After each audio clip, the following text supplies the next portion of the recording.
Bom dia, senhores acadêmicos. Estamos nós aqui mais uma vez para tratar de uma temática que esteja inserida nesse contexto das ações de rito especial contencioso. Hoje, portanto, vamos enfrentar a ação de inventário e partilha. Importa observar que essa temática envolvendo inventário e partilha é bastante contemplada não só no nosso Código de Processo Civil 2015, que entrou em vigor em março de 2016, que ali se faz presente entre seus artigos 610 a 678, mas ela também se faz presente em nosso Código Civil, que é essa lei material substantiva. E ali se tem um capítulo próprio, nominado de Direito das Sucessões, de forma geral. São 243 artigos, que se inicia no artigo 1784 e vai até o 2027 do nosso Código Civil de 2002, que entrou em vigor em 11 de janeiro de 2003. Além de todos esses regramentos legais, nós temos apontamentos doutrinários e jurisprudenciais, seja no plano de súmulas vinculantes ou não, e de enunciados das jornadas de direito civil e de direito processual civil. Talvez seja o maior conteúdo que nós temos de rito especial contencioso no nosso Código de Processo Civil, diante da complexidade de suas fases, etapas, e cada uma delas abrindo prazos para as partes promoverem impugnações, defesas, pela ordem preferencial que nós vamos encontrar em relação, inicialmente, quem seria aquela pessoa destinada a assumir o cargo de inventariante, assinar o compromisso e, por sua vez, uma série de responsabilidades que poderão incorrer na destituição ou remoção do cargo. São critérios muito importantes, a primeira fase de declarações, que a parte tem o dever de trazer o rol de bens, de herdeiros, de credores. Aí nessas primeiras declarações, após ser nomeado inventariante, no prazo de 5 dias, prestar o compromisso para esse cargo de inventariante, abre-se para ela após 20 dias, para trazer essas primeiras declarações. E o conteúdo é muito importante, porque tem que trazer o rol dos bens, dos herdeiros com os respectivos documentos, certidão de casamento, de solteiro ou de nascimento, mostrando o vínculo deles com o falecido. E da mesma forma, é hora também, nessas primeiras declarações, de fazer aquele procedimento da colação, de trazer a notícia para o inventário daqueles bens que alguns herdeiros, em vida, antecipadamente, receberam como se fosse antecipação da legítima deles.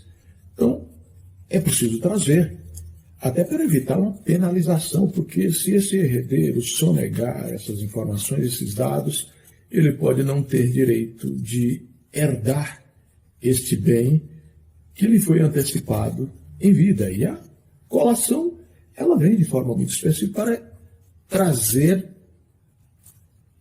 essa possibilidade de aproximar ou igualar as contrapartes dos herdeiros, para que um não seja beneficiado em face dos demais. Mas nós teremos que, sobre essas primeiras declarações, logo se abre para as partes vistas em cartórios, que terão um prazo de 15 dias, porque o Ministério Público vai participar da ação de inventário e partilha, porque presume-se que nela tem menores incapazes, não há consenso, porque senão seria adotado um inventário numa modalidade de arrolamento comum ou sumário, ou até de forma extrajudicial, regulamentado pela Lei 11.441/2007, lá no tabelionato de notas. Mas se não há nada disso, significa que os herdeiros não estão em consenso, ou há menores incapazes, e precisa sim da intervenção do Ministério Público para, na condição de custos leves ou fiscal da lei, aí está analisando os direitos, os interesses dos incapazes e dos menores. Mas, dentro desse rol de herdeiros, também poderão existir outros herdeiros que não concordam com o rol apresentado nas primeiras declarações de documentos, e eles poderão, no prazo aí comum de 15 dias na serventia, apresentar as suas impugnações. Aqui há que se ressaltar, portanto, de que no inventário e partilha pode-se ter 3, 4 advogados diferentes representando aí os herdeiros, porque não há consenso entre eles, eles não se entendem. Quando se abre a sucessão, é importante refletir de plano que vai se conhecer realmente o verdadeiro afeto existente entre os membros de uma família. Surgem as rusgas, os desentendimentos, porque aí termina, infelizmente, prevalecendo os interesses patrimoniais e face daqueles afetos que todos imaginavam que existiam. Todos estão ali disputando pelas suas fatias, no monte mora, no monte partível, ou neste rol de bens deixados aí para serem inventariados, porque, inclusive, neles, quando se abre a sucessão, ninguém sabia que o falecido tinha deixado tantas dívidas. Às vezes os credores estão habilitando, é o momento deles se habilitarem, apresentar seus créditos que podem ter ordem preferencial para que esses bens deixados pelo falecido, numa ordem preferencial, venha contemplar o direito de credores preferenciais. Há que se analisar, portanto, que pode surgir essa situação aí do inventário que não só possa ser negativo por não ter nenhum bem a ser partilhado, ou as despesas deixadas pelo falecido sejam maiores que as receitas existentes no espólio. Então é uma situação muito comum de ocorrer, e essa ordem preferencial dos credores sempre está lá. Aqueles que têm créditos de alimentos, as dívidas existentes aí no espólio para pagamento de custas, despesas processuais, logo na sequência as dívidas de direito real, tudo isso são créditos preferenciais que tem que ser analisado. Em último lugar, vai ficar apenas ali os chamados créditos quirografários, de cheque, promissória, duplicata. E ainda nesse panorama de preferências, quando se for elaborar ali o esboço de partilha, no primeiro momento tem que resguardar o direito de meação do cônjuge sobrevivente ou superstite. Ele tem o direito a ser reservado inicialmente a meação dele, e o restante é que vai ser dividido em cotas partes de pagamento aos demais herdeiros. São observações pontuais que devem ser feitas aí, observadas. Mas, inicialmente, é preciso definir o foro para se ajuizar uma ação de inventário e partilha, em que não seja uma competência absoluta, mas há uma tratativa sempre discutida entre os doutrinadores que há critérios para se analisar isso. O primeiro critério definidor era o último domicílio do falecido. Qual era o último domicílio que ele tinha? Se ele tinha mais de um domicílio, onde é que existia o maior número de bens? Esse vai prevalecer. Mas se ele não tinha nenhum domicílio certo e bens móveis e imóveis em diversas localidades, ou local ou foro para abertura, o ajuizamento da ação inventária será aquele onde houver maior número de bens imóveis e depois móveis. E, enfim, não havendo esses critérios todos definidores da competência relativa que nós temos aí, se porventura não se sabe o domicílio, se ele tinha mais de um domicílio ou bens em determinados locais ou não, o local onde se deu o óbito. E assim são critérios que se apresentam aí na legislação para definir o foro para o ajuizamento da ação de inventário e partilha. Aqui sempre vale exaltar aquela sucessão estrangeira. Vamos ter aí uma situação diferenciada, regida pela Lei de Introdução às Normas do Direito Brasileiro, que está ali anexada na parte introdutória do Código Civil, mas ela vale para todo o ordenamento jurídico brasileiro. Por isso mesmo é que, recentemente, ela foi alterada, recebendo essa nominação de LINDB, Lei de Introdução às Normas do Direito Brasileiro, que foi ela, em primeiro lugar, a contemplar as regras da sucessão estrangeira, que é aquela hipótese que o estrangeiro, o imigrante, que estava aqui no país, constituiu família, com os filhos e tinha patrimônio por cá. Faleceu, ou aqui ou fora do país. E aí sempre se questiona onde é que vai ser ajuizado o inventário no caso dessa sucessão estrangeira envolvendo alguém que era imigrante estrangeiro, que tinha domicílio ou não no Brasil. Nós vamos encontrar regra no Código Processual Civil dizendo que será aplicada a legislação brasileira para a partilha dos bens situados no Brasil, com exclusão de qualquer outra. E outro lado, também nós temos regras de leis materiais ou substantivas que poderão ultragir para serem contempladas no âmbito dessa partilha ou dessa sucessão. É diferente. A lei processual adjetiva ou restritiva, ela é aplicada a partir de sua vigência imediatamente para frente. Inclusive, nós temos aí uma espécie de aparente conflito, porque o Código Civil exalta que o prazo para o ajuizamento da ação de inventário deve se dar em 30 dias. Não obstante, o novo Código de Processo Civil exalta que este prazo será de 2 meses, contado, é claro, da abertura da sucessão que se dá com o óbito do autor da herança, o falecido. Então veja aí que a legislação processual, que é uma norma adjetiva ou restritiva, ela tem aplicação imediata para frente. E por ser mais favorável, ela que vai ter implemento em relação a esse prazo que os herdeiros, credores ou sucessores terão para formalizar a abertura do inventário dos bens deixados pelo decujus, pelo falecido. Nós tínhamos ali no Código Civil, que é uma lei substantiva ou material, dizendo que esse prazo seria de 30 dias. O Código Civil de 2002, que entrou em vigor em 11 de janeiro de 2003, que está até com um novo projeto no Congresso Nacional para sensíveis alterações.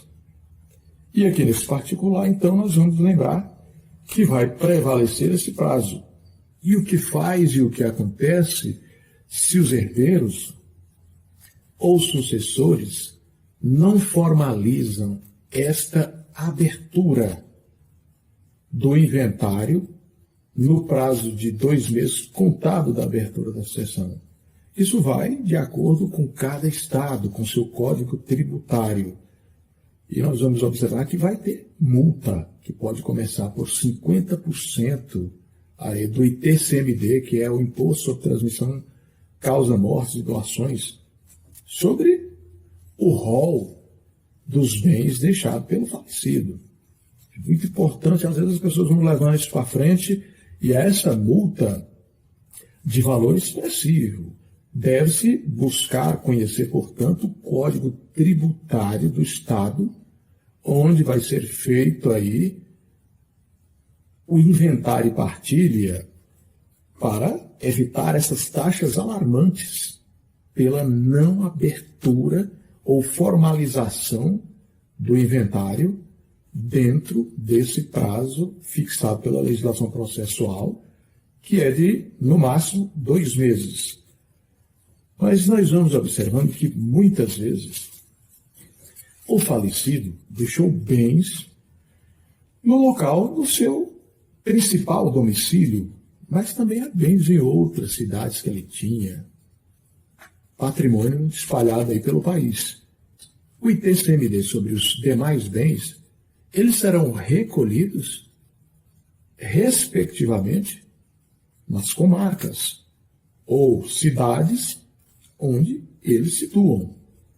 E depois de pagos ali, é que vão ser informados no bojo do inventário. É essencial saber observar essa parte, porque o inventário, a competência, como exaltam os grandes doutrinadores processualistas, é uma competência relativa, principalmente nesse âmbito do inventário extrajudicial regulamentado pela Lei 11.448 de 2007, que poderia ser feito em qualquer tabelionato de notas, mas o registro deve ser feito onde situam os imóveis. Nós falávamos nesse plano inicial de se conhecer esses aspectos diferenciais de uma norma substantiva, como a lei civil, que traz regramentos para o inventário, e, de outro lado, a lei processual civil, como já dissemos aqui, em relação à estipulação do prazo de 2 meses contado da abertura para formalizar o inventário, e que lá, na lei substantiva ou material do Código Civil é de 30 dias, prevalece a legislação adjetiva restritiva processual. Mas nós vamos ter que a lei substantiva ou material, ela tem a possibilidade de ultragir para contemplar, neste panorama das sucessões, a regência, por exemplo, do ITCMD, que é previsto ali na data em que ocorreu o óbito. E bem assim, os privilégios ou não em relação aos herdeiros ou sucessores. Se porventura uma pessoa faleceu há 10 anos atrás, e nessa época, no estado dele, o ITCMD era de 2% e não 4%, vai prevalecer a lei que vigia naquele momento que ocorreu o óbito, que é a abertura da sucessão. Há outro aspecto curioso que nós vamos observar, que o novo Código Civil, que é a lei substantiva material, trouxe o cônjuge ao plano de herdeiro necessário, que além da nomeação concorre com os demais herdeiros. Porém, o velho Código Civil de 1916 não trazia o cônjuge nessa circunstância. E se a sucessão teve a sua abertura, onde ocorreu o óbito ali, antes da vigência do atual Código Civil de 2002, que entrou em vigor em 11 de janeiro de 2003, as regras serão do anterior Código Civil de 1916.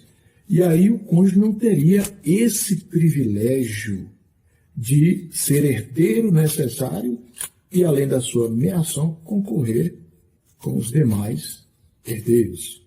Então é preciso pôr em atenção essas regras do direito substantivo material que poderão ultragir no tocante a estas regras para beneficiar ou até prejudicar os herdeiros pela ordem de vocação hereditária e também no tocante às alíquotas de um tributo, que é esse tributo ITCMD, Imposto sobre Transmissões Causa-Morte e Doações, que vai incidir sobre o inventário, e até um outro imposto que comumente incide aí também, que é o intervivos. Muitas vezes, no contexto do inventário, nós vamos ter a figura da chamada renúncia translativa, que é bem diferente da renúncia pura, simples ou abdicativa, quando o herdeiro abre mão da sua herança em favor do monte ativo.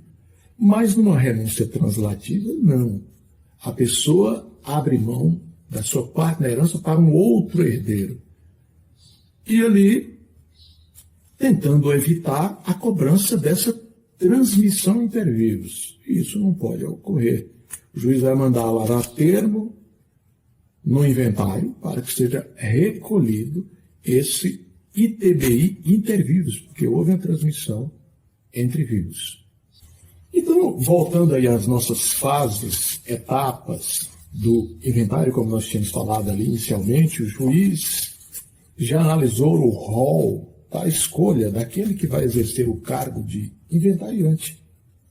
Por regra, é o cônjuge sobrevivente, ou a companheira, que ali, provada a sua condição de união estável judicialmente, pode ser chamada para, em 5 dias, firmar o termo de compromisso. Mas também poderá ser o credor que está na posse e administração dos bens, ou o juiz pode optar por outra pessoa da sua confiança, se não sentir seguro em relação a esta ordem aí imposta por lei.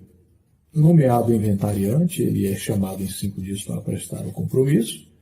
Depois de prestado o compromisso ali, de reger, administrar os bens do espólio, as ações que o espólio seja um credor ou devedor, gerir e bem administrar, porque senão ele pode até ser destituído do cargo ou removido. Ele pode ser removido por uma penalidade, por má gestão, desídia em relação a esse patrimônio.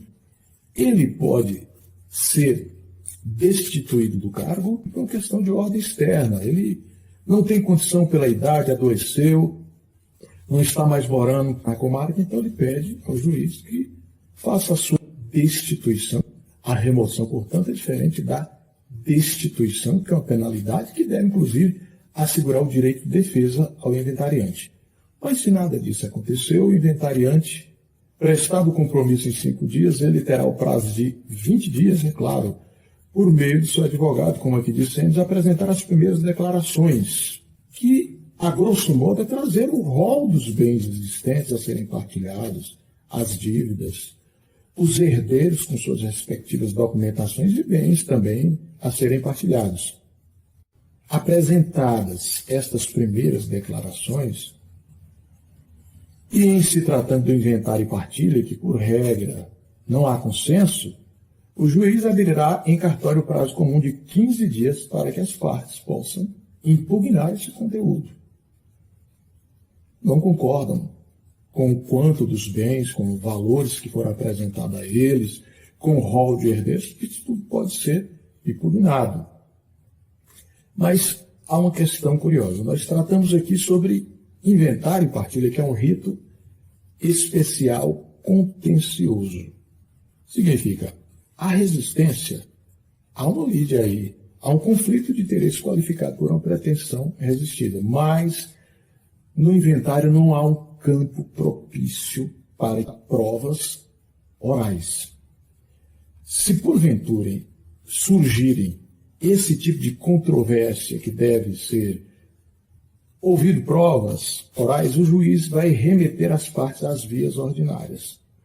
No entanto, se a controvérsia surgida na demanda for só de direito, onde se tem previsão legal sobre a temática de instrução, o juiz vai decidir ela no próprio curso dos autos, suspendendo a ação por 30 dias.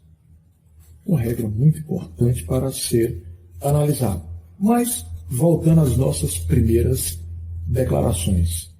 Se houver impugnações, o juiz vai julgar essas impugnações e até mandar retificar ou alterar o que for preciso. Mas, durante essas primeiras declarações ainda, a parte autora aí do inventário vai pedir a citação de todos os herdeiros que porventura não estejam habilitados e até os não conhecidos por meio de edital. Da mesma forma, intimar as fazendas públicas, estadual, municipal e federal, para que elas possam declinar os seus interesses. Este é o momento.